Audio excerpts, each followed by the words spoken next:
What's up, guys? Welcome to my channel. Today we are going to be talking about the pros and cons of being a vegan. I don't know if you guys saw my last video, but I was a vegan for a week. Well, technically 6 days. It was an interesting experience. I wrote down a bunch of pros and cons from my whole experience. Again, I'm not a doctor or a dietitian or a nutritionist or anything. This was just my own personal experience based on my whole week journey of being a vegan. For this pros and cons video, I'm just going to go like one by one. So one pro and then one con, blah, blah, blah, blah, blah. Just so we could skip around a bit. First things first, I'm gonna start off with my number one pro, which was that the food tasted really good. I was under the impression that the food was going to taste like cardboard, that it just wasn't going to be tasty, that it was just gonna be very bland. I had no idea there was any vegan butter or cheese or any of those substitutes, honestly. So I was like, oh my God, what am I going to do? Like, how am I going to survive? And vegan mayonnaise too, I had no idea. So I was like, every single thing that I'm going to eat is going to be incredibly bland and I'm going to hate it. But that ended up not happening. Con number one, and this, I would say, is a pretty big one. I got hungry really fast.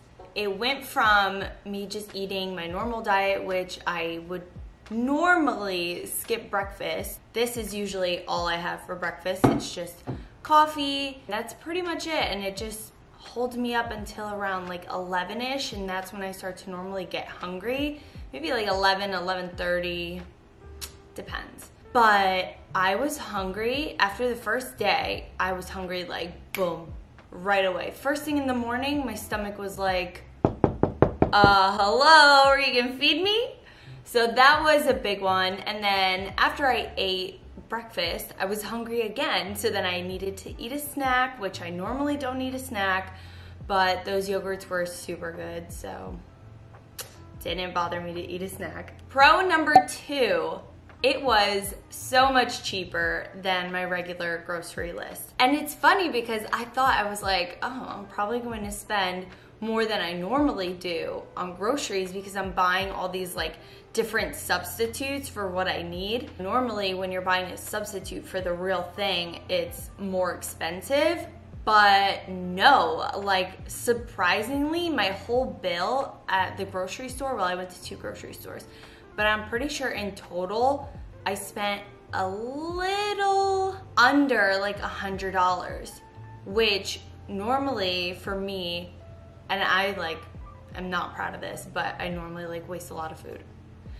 Which I would say on this diet, I did not waste like any food. All the vegetables that I bought and fruits and all that, I ate them. It's not like what I normally do when I buy all this stuff and I'm like, oh yeah, I'm gonna eat all that kale and I'm gonna eat all these apples, and I don't eat any of it and then it ends up going bad and then I throw it out. So I would have to say that I spent a little less than $100 for the whole week, and I actually utilized all of the things that I bought from the grocery store. So that was a huge plus. It was cheaper and I actually used all my stuff. Con number two, it was a lot more work when it came to preparation and all of that, washing vegetables, chopping up vegetables, all of that. It requires work. It requires work. And I do not like to buy the already like pre-packaged stuff or the things that are already like pre-sliced and this and that, because there's stuff on it to make it not look gross. For example, apples, the pre-sliced ones, I don't know what kind of stuff they put on there, but it keeps the apple slices nice and crisp. Meanwhile, if I cut an apple and I have it in a Ziploc bag for like an hour, those are brown. They are brown. So I don't know what they put on there, but I just don't like to mess with that stuff. So I would have to say that it's definitely a lot more work when it comes to preparing vegetables and the fruits and all of that, but it's also not the end of the world. But if you're like in a hurry and you have a lot of stuff going on in your life, that's a lot of work to be chopping up vegetables and all of that for every single meal. Another pro that kind of goes back with the whole food tasting better thing is that there are so many alternatives. Like, I don't know that many diets or lifestyles that have that many alternatives. Like, I know with keto you have like the cheese wraps and all that stuff, but it still tastes like cheese. It doesn't really taste like a tortilla wrap. So I don't know, I feel like these alternatives were really good. Like these mock chicken tenders and stuff like that, like they actually tasted pretty close to chicken tenders. So I don't know what exactly goes into there. All I know is that it's 100% plant-based, so I trust that. And they were really good. They were really good alternatives, and I was really impressed by them. So that was a huge pro for me. This con will be a big one for a lot of people. I did not lose any weight. Not even 1 pound, not even one. But I also didn't gain a pound, so that's good. There are some diets where you're like, oh my God, I'm gonna go on a diet. And then you gain weight on the diet and you're like, oh, I messed up. But I would have to say that no, I didn't gain or lose not a single pound. I weighed exactly the same. Pro number 5, which I'm pretty sure I'm at pro number 5. I definitely felt healthier mentally. I was like, oh my gosh, I'm avoiding dairy, I'm eating all these vegetables and all these fruits and all of that. I definitely felt healthier. I was happy about it. I was like, oh my gosh, like I'm trying all these new things, and I just felt really, really, really good. So that was definitely a plus. All right, so my next 2 cons kind of go hand in hand, so I'm just gonna mention them both at the same time. I was definitely missing nutrients on this diet, on this whole vegan journey. Protein, for example, was a big one. I noticed that my hair fell out in a huge, well, to me it was huge clump in the shower.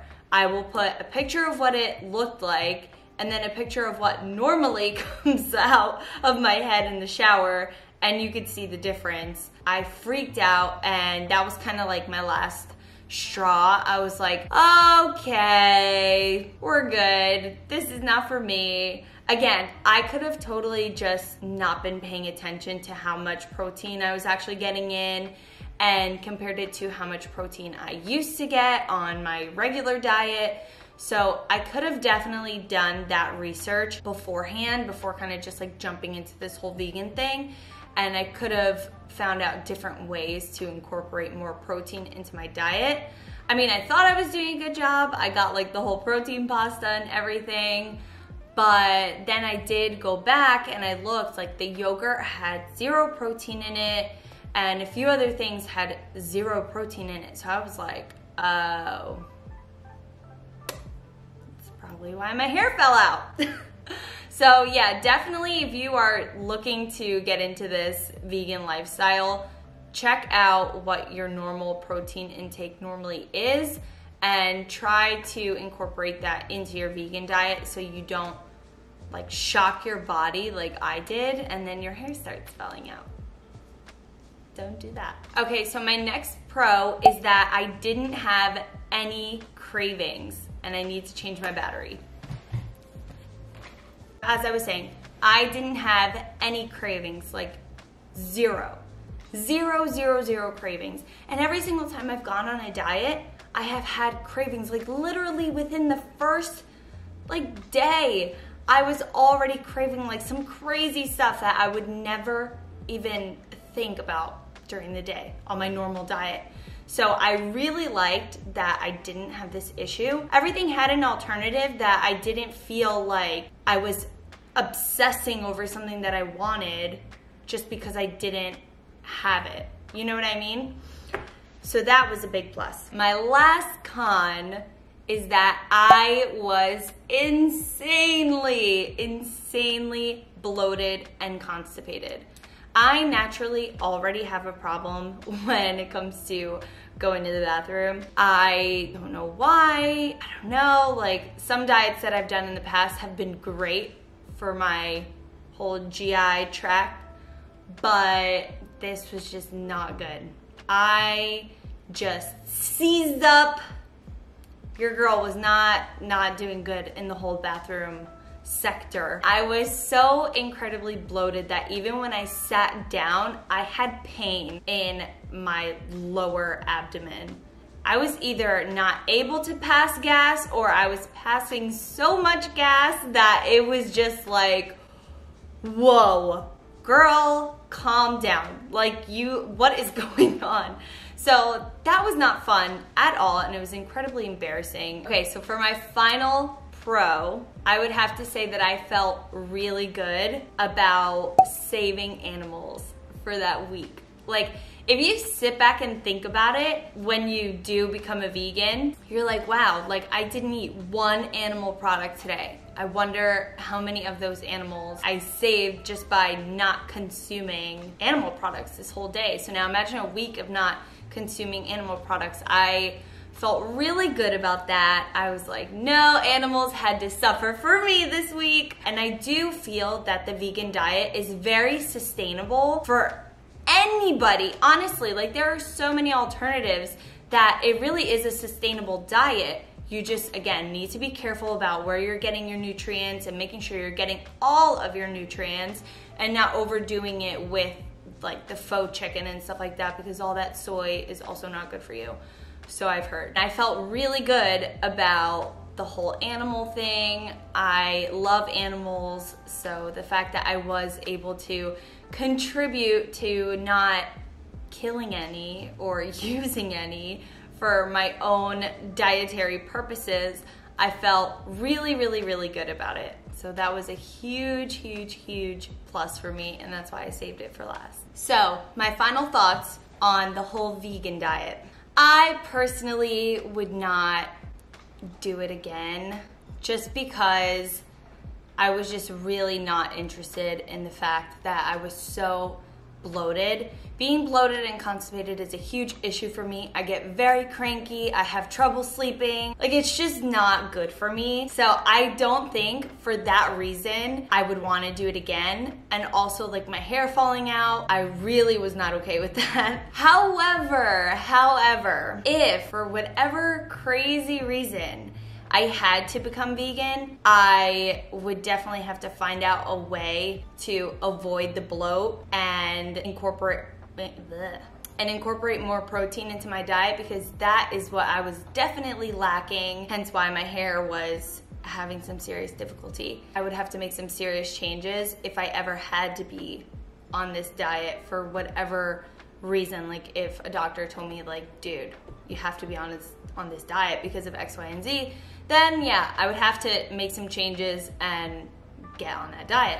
But yeah, I mean, those are basically my final thoughts. I feel like if I had to do it, I would do it again, but if I didn't have to do it, I would definitely not do it. I didn't find any crazy health benefits that were good for me. Like my hair wasn't shinier, I didn't have more energy, none of that. So again, I don't know if it's just because I only did it for a week. Maybe if I would have done it for longer, that would have been different. And maybe I would have reaped some of the great benefits that so many people talk about. But unfortunately, for the duration of time that I did it for, I did not experience any of the health benefits that people rave about. But all in all, I think that a well-balanced diet of everything is good. At least for me, it's good. And I can't complain. Don't forget to like this video and subscribe to my channel for more videos like this. And I'll see you in my next video.